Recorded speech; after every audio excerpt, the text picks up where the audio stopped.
Eight question number 3, वैसा ही question है सिवाय एक बुनियादी फ़र्क के। वो फ़र्क ये है कि इस मर्तबा जो दो अननोन है उसमें से एक एंगल है, एक फोर्स है। जो हॉरिजॉन्टल कंपोनेंट है that's going to the left, vertical component that is going down. क्योंकि असूल ये है कि जो आपके कंपोनेंट्स होते हैं original force is sandwiched between the components. हमेशा मेक श्योर कीजिएगा कि angle is with the horizontal, जो कि यहाँ पर है। This is P cosine theta, this one is P sine theta. 4 Newton is perfect, 3 Newton is perfect, 4 Newton is horizontal, needs no resolution, 3 Newton is vertical, needs no resolution। किसको resolution की ज़रूरत होती है? जो किसी एंगल के ऊपर होता है, और हमेशा अक्यूट एंगल की बेसिस पे ही सारा गेम होता है। तो यहाँ पर आपको नज़र आ रहा है कि पहली इक्वेशन अगर हॉरिजॉन्टली है, P cosine theta equals to 4 Newton, that is equation number 1। And similarly P sine theta equals to 3 Newton, that is equation number 2। अब यहाँ पे आपको बैकग्राउंड नॉलेज जो हेल्प करेगी, that background knowledge is tangent theta is equals to sine theta over cosine theta. अच्छा, जो basic P1 की trigonometry है उसकी नॉलेज इस्तेमाल होती है। आगे चल के हम एक क्वेश्चन देखेंगे, आप कभी सोच भी नहीं सकते होंगे कि मैकेनिक्स के अंदर उन्होंने कंप्लीटिंग स्क्वायर मेथड इस्तेमाल किया। Differentiation, integration, area under graph, ये कॉन्सेप्ट तो होता ही होता है, लेकिन एक क्वेश्चन में से कंप्लीटिंग स्क्वायर भी इस्तेमाल किया। When we will come to that question इंशाल्लाह उस वक्त देखेंगे। खैर, अभी तो हमें सिर्फ ये इस्तेमाल करना है। टेंजेंट कहाँ से आएगा? Sine over cos. साइन कौन सी इक्वेशन में है? इक्वेशन 2 में। कोसाइन कौन सी इक्वेशन में है? इक्वेशन 1 में। तो आप कहेंगे divide equation 2 by equation 1। So therefore P sine theta equals to 3, P cosine theta equals to 4।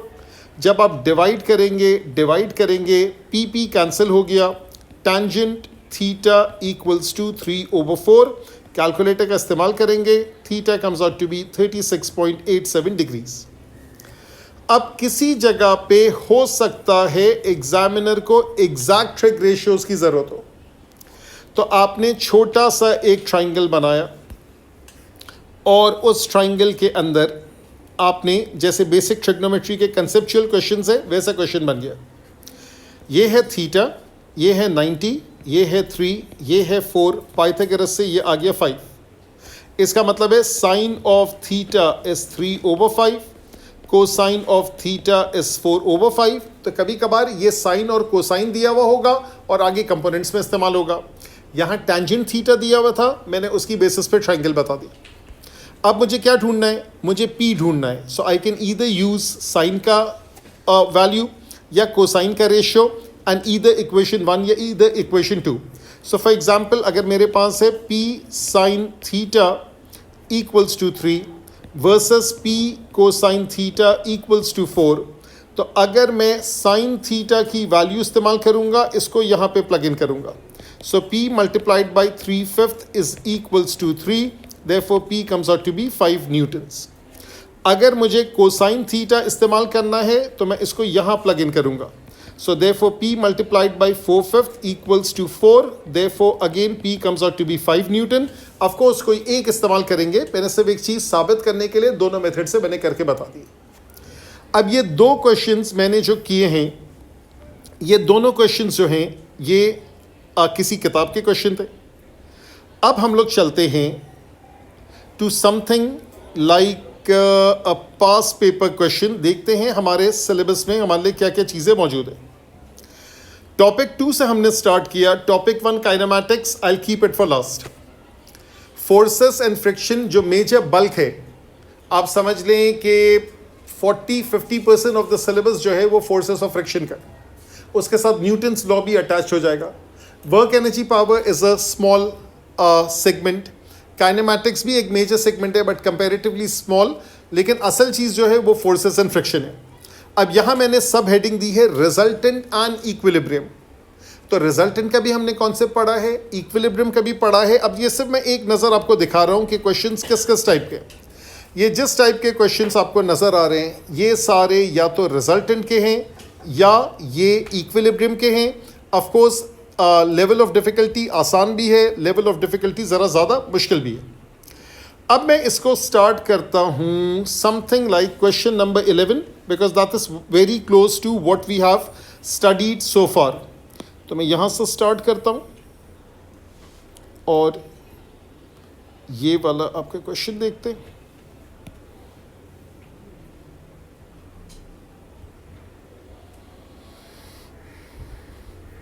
Question number 11 में लिखा हुआ है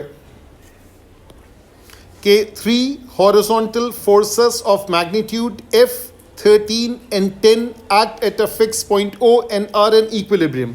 अब देखिए क्वेश्चन में जब पढ़ेंगे तो ये ज़रूर से मार्क कर लीजिएगा क्योंकि वो देखने में एक जैसे ही लगते हैं। क्या वो रिजल्टेंट का सवाल है, क्या वो इक्विलिब्रियम का सवाल है? तो ये इक्विलिब्रियम का सवाल है। The direction of the forces are as shown in the diagram, find in either order, उसको कोई फर्क नहीं पड़ता आप किस ऑर्डर में ढूंढेंगे, find in either order the value of theta and the value of F. तो आई थिंक ये इतना ही सिंपल क्वेश्चन है जितना अभी हमने किया। यहाँ पर जो मैं इसकी रेजोल्यूशन करूँगा, ये हॉरिजॉन्टल ब्लू में कर दी, वर्टिकल जो है मैंने पर्पल में कर दी। जो हॉरिजॉन्टल है that is F cosine theta and the vertical is F sine theta. यहाँ पे आपने कहा f साइन थीटा, मैं इक्वेशन 1 पहले वर्टिकल का लिख रहा हूँ, that is equals to 13 and f cosine theta equals to 10। Equation 1, equation 2, sine has to be at the top, tangent बनाने के लिए sine has to be at the top. f sine theta divided by f cosine theta that is equals to 13 over 10, therefore tangent theta equals to 1.3। और यहाँ से आपको theta की कोई ना कोई वैल्यू मिल जाएगी। इसको वैल्यू ऑफ थीटा चाहिए था। जब आपको थीटा की वैल्यू मिलेगी तो अब आप कहेंगे कि F sine of whatever is the value of theta, make sure you work in 2 decimal places. इससे कि एंगल इन डिग्रीज का एक्यूरेसी वैल्यू 1 dp है, तो you should work in 2 dp। That should equal to 13। Simplify करेंगे and you find the value of F. ये पहला question मैंने पास paper का किया। अच्छा जी, पास पेपर का कोई दूसरा क्वेश्चन देखते हैं। ये वाला जो है, ये 12 जो है, ये कॉन्सेप्ट है रिजल्टेंट का। तो यहां मैंने सारे जो डायग्रामेटिकली टाइप के क्वेश्चंस होते हैं जिसमें डायग्राम बना हुआ होता है, आपको रिजल्टेंट, इक्विलिब्रियम, जो भी इस तरह की चीज़ है, उसके क्वेश्चंस मैंने एक जगह जमा किए। Forces of magnitude 8 Newton and 10 and 8 Newton act in the direction as shown. Write down in terms of theta the component of the resultant। पहले उसको अलग अलग components चाहिए। क्या ढूंढना है? Parallel to the force of magnitude 10 Newton, that is like horizontal, and perpendicular to the force of magnitude 10 Newton, that is like vertical। बात समझ में आई? ये नहीं कहेगा कि पैरेलल टू एक्स एक्सिस या पैरेलल टू वाई एक्सिस। जो force horizontal होगी उसके पैरेलल होना ऐसा ही है जैसे पैरेलल टू एक्स एक्सिस है, और उसके परपेंडिकुलर होना ऐसा ही है जैसे कि पैरेलल टू वाई एक्सिस। तो मैंने वही कलर कोडिंग इस्तेमाल की, ब्लू एंड पर्पल। अच्छा, उसके बाद क्या कह रहे हैं? ये करने के बाद एक mark the resultant of the 2 forces has a magnitude of 8 newton, show that cosine theta is 5/8। और इसको रिजल्टेंट की ज़रूरत नहीं है, ये रिजल्टेंट नहीं मांग रहा, ये तो सिर्फ उसका कोसाइन मांग रहा है। अच्छा, अब अगर ये कुछ भी नहीं लिखता और ये मुझसे पूछता कि या तो मुझे कोसाइन दे दे या मुझे आप दे दे रिजल्टेंट, तो मेरी आदत है मैं 2 फोर्सेस का मैं कोसाइन रूल और साइन रूल में जाता, ठीक है। लेकिन अब मैं जा नहीं सकता हूँ क्योंकि इसने मुझे बाउंड कर दिया है कि मुझे इस मेथड से चाहिए। तो अब एक काम करते हैं, जो 8 न्यूटन है इसका हॉरिजॉन्टल ये है, ठीक है, और 8 न्यूटन के कंपोनेंट का वर्टिकल ये है। यहाँ तक सही है। अब ये मैं 2 फोर्सेस की रेजोल्यूशन तो वैसे ही करते हैं। So this is 8 cosine theta and this is 8 sine theta. So far so good. अच्छा, अब ये कह रहे कि मुझे रिजल्टेंट जो है वो मैग्नीट्यूड है 8 न्यूटन का। अब यहां से कैसे प्रोसीड करूं? अब मुझे प्लस माइनस वाली कहानी है, इक्विलिब्रियम नहीं है। मैं ये नहीं कह सकता कि 10 is equals to 8 cos theta and 8 sin theta is 0। नहीं नहीं नहीं, मैं ये कहूंगा 10 newton is positive, 8 cosine theta is negative and ऊपर वाला 8 sin theta is positive in that particular direction. तो मैं कहूंगा 10 minus 8 cosine theta, this is along x axis, this is along the horizontal, और 8 sin theta that is along the vertical. यहां तक सही है? अब क्या करूं? देखें, जब मैंने 10 माइनस 8 cos थीटा किया तो ये सीधे हाथ पे आ गया। सही है, कोसाइन की जो भी वैल्यू होगी वो 1 से छोटी ही होगी ना। तो इसका मतलब है 10 बड़ा है, 8 कोसाइन थीटा छोटा है, तो it's positive in the rightward direction, it's positive up. अब मैं लगाऊंगा पाइथागोरस थ्योरम, क्योंकि अब जो मेरे फोर्सेस हैं वो यूं बन गए, something like this and something like this. Got the idea? ये जो दो फोर्सेस हैं, ये वाला है 10 माइनस 8 कोसाइन थीटा और ये वाला है 8 sine theta.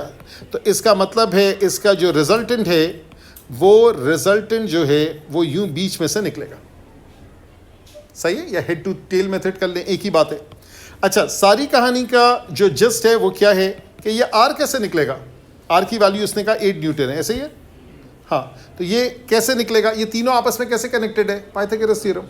So therefore 8 square is equals to 8 sine theta the whole thing square plus 10 minus 8 cosine theta the whole thing square. यहाँ तक सही है? 8 स्क्वायर 64 हो गया, ये हो गया 64 साइन स्क्वायर थीटा, ये a minus B whole square which is 100, 2 into 80 160 cosine theta plus 8 cosine square, sorry 64 cosine square theta. So far so good. अच्छा जी, उसके बाद मैंने 64 साइन स्क्वायर और 64 कॉस स्क्वायर को अगर मैं ऐड करूंगा तो क्या मिलेगा? Sine square plus cos square 1 है, 64 बच जाएगा, तो ये तो मुझे मिला 64 और यहाँ से मुझे मिला 100, यहाँ से मुझे मिला 160 cosine theta equals to 64, 64 64 cancel, negative 100 is negative 160 cosine theta, therefore cosine theta is 100 over 160 और क्या इसने रेशियो दिया? 5/8। ठीक है, so 25 28 that is the answer that I got. तो अब देखिए, एग्जामिनर को बेसिकली चेक ये करना था कि वो मैकेनिक्स तो चेक कर ही रहा है, मैकेनिक्स से ज़्यादा वो प्योर मैथ्स चेक कर रहे हैं कि आप a minus B whole square पूरा एक्सपैंड करते हैं, आप कोसाइन रूल इस्तेमाल करते हैं, तो वो ये चीज़ें ज़्यादा चेक हुई। अच्छा, मैं इस क्वेश्चन को दूसरे अंदाज से बताता हूँ कि अगर फॉर एग्जाम्पल एग्जामिनर ये कुछ भी नहीं कहता और let me make it simple, examiner कहता कि थीटा है नहीं, तो एग्जामिनर शायद हाँ थीटा मालूम कर सकता था, given that this is modified. ये जुमला जो मैं पर्पल में करूंगा वो है the resultant of the two forces has a magnitude of 8 newton, show that this thing is this. ठीक, let me change the question. अगर ये सिनेरियो होता तो मैं 8 न्यूटन यूं बनाता और मेरा 10 न्यूटन यूं है, लेकिन मैं इसको धक्का दे के पीछे खींच लेता। क्यों? क्योंकि मैं हेड टू टेल मेथड कर रहा हूं, तो समझे यूं मैंने चिपका दिया। वेक्टर्स है, you can slide them anywhere. ये वाला जो हो गया, ये हो गया कितना? 10 न्यूटन। ये वाला हो गया 8 न्यूटन।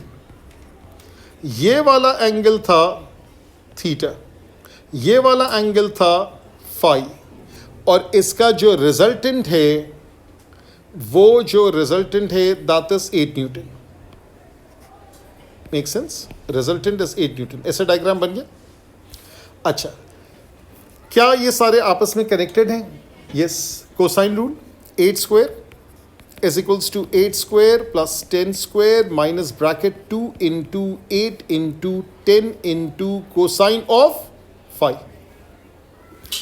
8 square cancel, ये 0 हो गया, ये 0 हो गया, ये हो गया 100, 2 into 8 into 10 that is minus 160 cosine of 5. Therefore negative 100 is equals to negative 160 cosine of 5, और जो cosine of 5 है that is coming out to be 100 over 160 which is 5 over 8. यहाँ तक सही है? अच्छा, मैंने शायद एक छोटी सी मिस्टेक की है, जो थीटा था वो अंदर वाला एंगल ही था, तो मेरा फाई अलग नहीं है, क्योंकि मेरा तो थीटा इस तरफ का ही बना हुआ था। तो यहाँ मैं लेबलिंग अपनी सेट कर दूँ, ये वाला जो था वो जो भी एंगल था मेरा कंसर्न नहीं है, जो एंगल मुझे ढूंढना था उसने ऑलरेडी थीटा दिया हुआ था। So therefore this is theta, this is theta, this is theta, this is theta, ये सारे थीटा के बराबर है, तो मेरा आंसर इससे भी एग्जैक्ट आ रहा है। तो मेरे ख्याल से ये ज़्यादा इजी क्वेश्चन बन सकता था, लेकिन of course examiner has its own ultimate goals, तो उसने वो थोड़ा सा प्योर मैथ्स वगैरह लगा के उस तरीके से क्वेश्चन बनाया। कोसाइन रूल मैंने भी लगाया, कोसाइन रूल उसने भी लगाया, लेकिन दोनों में क्या फ़र्क है? उसने रेजोल्यूशन करवा के कोसाइन रूल लगाया, मैंने रेजोल्यूशन के बगैर कोसाइन रूल लगाया।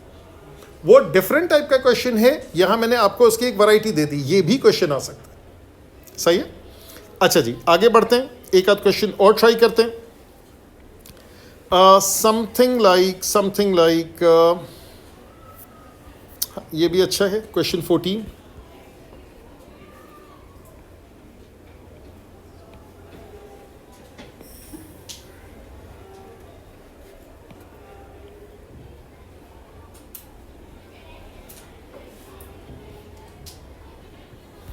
अच्छा जी, क्वेश्चन 14 में पहले देख लें क्या लिखा हुआ है। Two forces of magnitude P and Q, resultant of the two forces has a magnitude of 12 Newton and acts in a 40-degree clockwise direction from the force of magnitude P Newton and 80 degrees from the force of Q Newton. Find the value of Q. किससे करना चाहिए? आपकी राय क्या है? पहले तो ये diagram तो है ही गिचबच, पहले तो उसका सिंप्लीफाइड वर्जन निकालें। आपके जो फोर्सेस हैं, एक फोर्स आपका ये है जो ओरिजिनल फोर्सेस है, एक फोर्स ये है, और जो इन दोनों का रिजल्टेंट है वो ये है। ऐसा ही है? अच्छा, मैं ऑरेंज को अभी हटा देता हूं और पहले मैं ब्लू और पर्पल की बात करता हूं। उनके दरमियान तो एंगल 120 है, तो इसका मतलब ये है, मैं थोड़ी सी और कंजूसी करता हूं, और ये गायब क्यों हो गया? अच्छा, वो पूरा अपने ख्याल से कॉपी कर लेता, तो मैं कंजूसी नहीं कर सकता। तो यहां पर जो है वो यूं करके डायग्राम बना, और मैंने इसको यूं करके चिपका दिया, इसको पीछे खींच लिया। जब मैंने इसको पीछे खींच लिया तो ये वाला हो गया Q, ये वाला हो गया P, ये वाला हो गया 120 बाहर वाला, और ये वाला हो गया 60 डिग्रीज, और इसका रिजल्टेंट कितना है? इसका रिजल्टेंट है 12। ठीक है, तो रिजल्टेंट को मैं ऑरेंज से मार्क कर लेता हूँ, यूं करके 12 न्यूटन। अच्छा, कभी भी डायग्राम में 90 डिग्री, अगर आपको ऐसा फील भी हो रहा है कि 90 डिग्री बन रहा है, तो 90 डिग्री बनाएगा नहीं अनलेस के साफ साफ लिखा हुआ है कि क्यों, क्या रीज़न है इसकी? इसकी रीज़न ये है कि simple sine, simple cosine, simple tan, Pythagoras वो सिर्फ रिजर्व्ड है राइट एंगल के लिए, जबकि sine rule, cosine rule primarily तो हम नॉन राइट एंगल के लिए करते हैं, लेकिन वो राइट एंगल के लिए भी इस्तेमाल हो सकते हैं। तो अगर एक एंगल 90 था या नहीं था आपको नहीं पता, तो अगर आपने साइन रूल इस्तेमाल भी कर लिया और अचानक पता चला कि कैलकुलेशन में 90 आ गया, तो खुशियाँ मनाएं, कोई इश्यू नहीं है। लेकिन अगर वो 90 था नहीं और आपने साइन कॉस टैन इस्तेमाल कर लिया, तब आपका आंसर डेफिनेटली रॉन्ग होगा। सो कभी भी अनलेस एंड अनटिल आपको क्लियर कट इंस्ट्रक्शन हो कि वो 90 है, हिंट हो 90, उसको मत लीजिए। ठीक है, जैसा अगर यहाँ तक किसी ने डायग्राम ऐसे बनाया, उसको लगा उसने 90 बना दिया और फिर वो साइन कोसाइन टैन इस्तेमाल कर रहा है, पाइथागोरस इस्तेमाल कर रहा है, तो क्वेश्चन रॉन्ग होगा। अच्छा, अब क्या कह रहे हैं? अब मेरे पास ये सिनेरियो है, मुझे चाहिए Q। क्या मैं इसको वर्कआउट कर सकता हूं?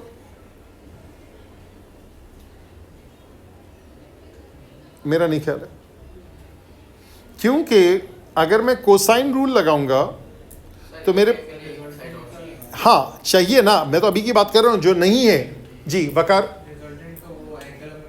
अच्छा, रिजल्टेंट का भी तो एंगल पता है, चले ये तो जिंदगी आसान हो गई, दैट इज 80 न्यूटन, ठीक है, अब कर सकते हैं। रिजल्टेंट का एंगल 80 डिग्रीज है, अब कर सकते हैं। तो अब आप पहले क्या इस्तेमाल करें, मेरे ख्याल से साइन रूल इस्तेमाल कर लें, वैसे भी इसको पी तो चाहिए नहीं, ठीक है। तो ये 80 है, ये 60 है, 140, therefore this comes out to be 40 degrees.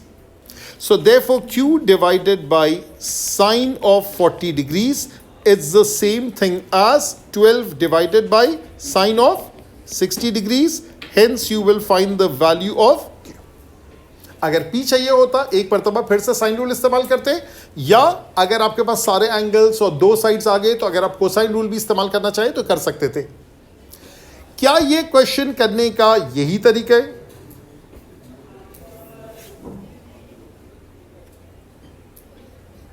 क्या हम यहां पे रेजोल्यूशन इस्तेमाल कर सकते हैं?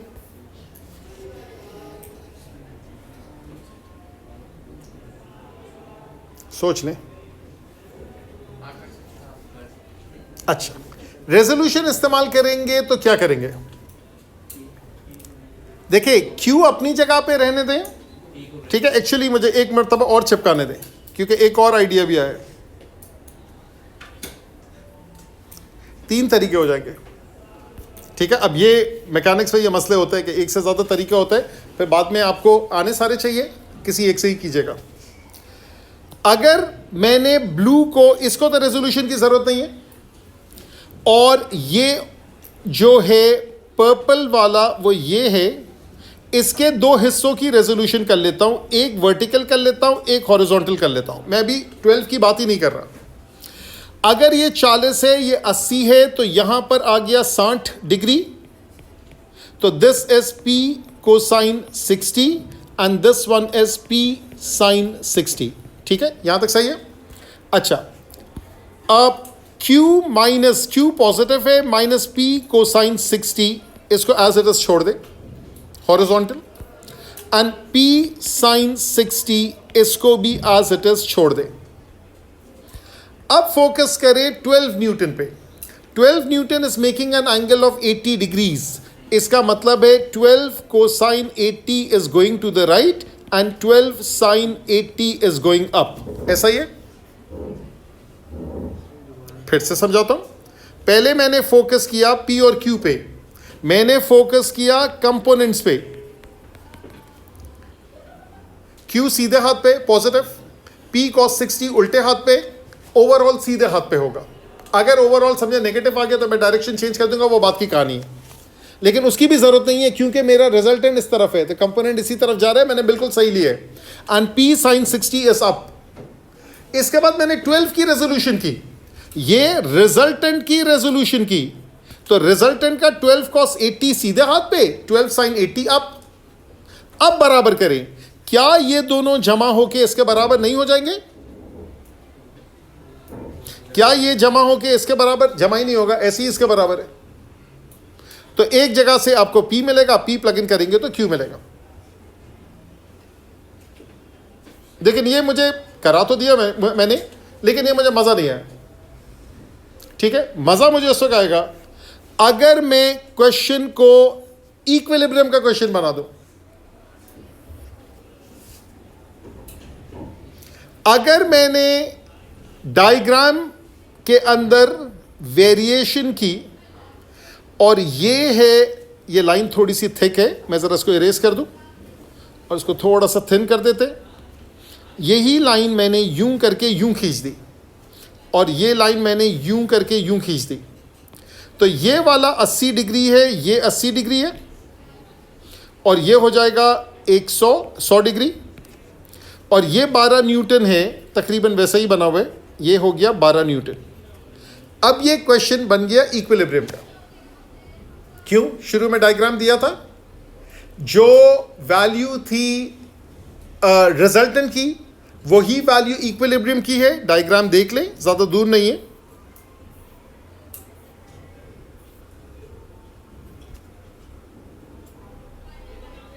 जो R था और E था, सेम मैग्नीट्यूड डिफरेंट डायरेक्शन, तो मैंने उसको नीचे पलटा दिया। तो अगर मैं उसको नीचे पलटा दूंगा तो इसका मतलब है अब मेरे पास वर्किंग किस चीज़ की है, गौर से देखिएगा, ये है 60 degrees, So therefore this is P cosine 60, this is P sin 60. मैं 12 को भी तोड़ दूं, this is 12 cosine 80 और ये वाला हो गया 12 sin 80. अब upward forces equals to downward forces. P sin 60 is equals to 12 sin 80. This is equation number 1. Calculator का इस्तेमाल होगा और आपको P मिल जाएगा. दूसरी इक्वेशन क्या है बोले? Q is equals to P cosine 60 plus 12 cosine 80. सही है. अब मैं एक और चीज डबल चेक कर रहा हूं, क्या मेरे आंसर्स टैली कर रहे हैं पिछले वाले से? Q is P cosine 60 plus 12 cosine 80. ये वाला इधर लेके चले जाएं तो सेम हो गया और ये वाला इसके बराबर. गौर से देखें, ये वाला इसके बराबर. ठीक है. तो मैंने एक क्वेश्चन को 3 तरीके से किया. कौन कौन से 3 तरीके? गौर से देख ले. पहला तरीका साइन रूल कोसाइन रूल का कॉम्बिनेशन, इस क्वेश्चन के लिहाज से सबसे आसान. दूसरा तरीका रिजल्टेंट, जिसमें ट्रिकीनेस ज्यादा थी मेरे हिसाब से, इस सेंस में कि आपको कंपोनेंट्स को भी रिजॉल्व करना था, रिजल्टेंट को भी रिजॉल्व करना था. कंपोनेंट्स को जमा करके रिजल्टेंट के एक्स कंपोनेंट के बराबर, वाई कंपोनेंट के बराबर. और सेकंड अच्छा मेथड में रेट करूंगा इसको, जिसमें मैंने रिजल्टेंट के क्वेश्चन को इक्विलिब्रियम में चेंज कर दिया. And that is universally, of course you can do it for anything. That completes lecture number 2 of mechanics.